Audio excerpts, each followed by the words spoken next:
Non credeva ai propri occhi quando ieri mattina, affacciato alla finestra della sua casa, ha visto un lupo giocare nel prato con il pallone dei suoi bambini. Le 7:30 del mattino a Morgan di Trichiana, in comune di Borgo Valbelluna, Manuel si accorge della presenza del lupo e corre a prendere il suo telefono cellulare per immortalare la scena. Il prato è nella sua proprietà, a 20 metri dalla porta di casa.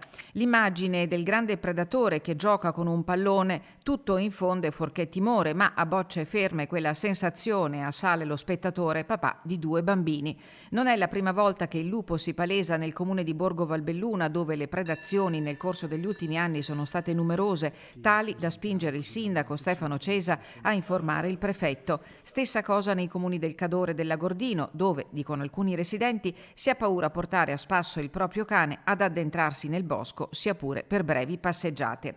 Il prefetto nelle scorse settimane ha convocato il Comitato Ordine e Sicurezza Pubblica. La presenza del lupo non pregiudica l'incolumità dell'uomo, ha detto Savastano ai sindaci. L'approccio alla questione deve essere scientifico e non emotivo. Quanto ai livelli di rischio, la provincia si trova al primo livello in una scala di 7. Il quarto si raggiunge quando l'animale viene avvistato a meno di 30 metri dalle case, come accaduto ieri a Morgan.